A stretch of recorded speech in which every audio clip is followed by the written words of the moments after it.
তুহিনাকে একবার ফোন করি। আমি তুহিনা বলছি। সকাল থেকে একবার ফোন করোনি কেন? আমি তোমার ফোনের অপেক্ষায় ছিলাম। অপেক্ষায় ছিলে কেন? কেন তুমি জানো না নাকি তোমার সঙ্গে কথা না বললে আমার একটু ভালো লাগে না? ভালো লাগে না কেন? তোমাকে ভালোবাসি তাই। কি? ওসব কথা বাদ দাও। আমার লাইফে আজকে আমি প্রথম 500 টাকা ইনকাম করেছি। ওই টাকাটা আমি তোমাকে দিতে চাই। তোমার ফোন পে নাম্বার বলো। আমাকে কেন? জীবনের প্রথম ইনকাম বাবা মায়ের হাতে তুলে দিতে হয়। তুমি খুব ভালো মেয়ে। এতদিন ধরে তোমার সঙ্গে কথা বলছি, অথচ তোমার ঠিকানা জানি না। তোমার ঠিকানাটা বলবে? আমার ঠিকানা?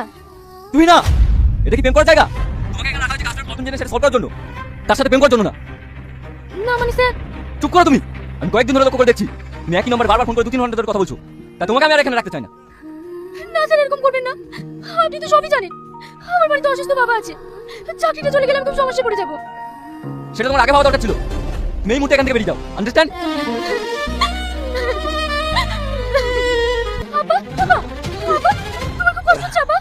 খুব কষ্ট হচ্ছে মধু। চিরতলা ওষুধটাতে আমি একটু সুস্থ হয়ে যাবো। আপা, ওষুধ পড়ে গেছে। মরে গেছে। আপা, তুমি একটু সহ্য করো, আমি এক্ষুনি ওষুধ আসছি। তুমি এভাবে দৌড়াচ্ছ কেন? কোথাও কি যাবে? আমাকে একটু ফার্মেসিতে পৌঁছে দিন না, আমার আবার অবস্থা খুব খারাপ।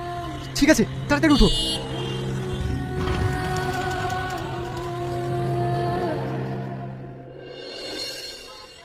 তাড়াতাড়ি ওষুধগুলো দিন তো।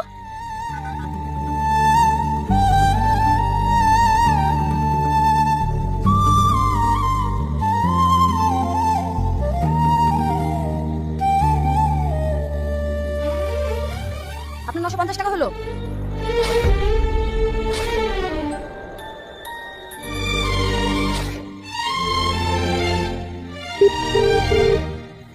হ্যালো রাহুল, আমাকে ফোন পেতে 500 টাকা দে না, আমার ওষুধ কিন্তু কম পড়েছে। তুই না, তুই তো সবই জানিস, এখন আমাদের স্যালারি ঢোকেনি, তো তুই একটু অন্য কোথাও ট্রাই করে দেখ না।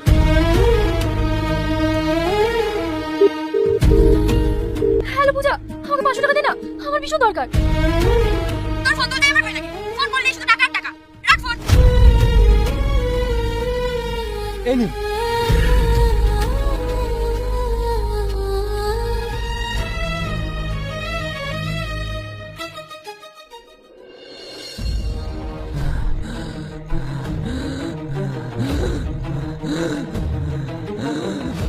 বাবা, এই তো ওষুধ নিয়ে চলে এসেছি।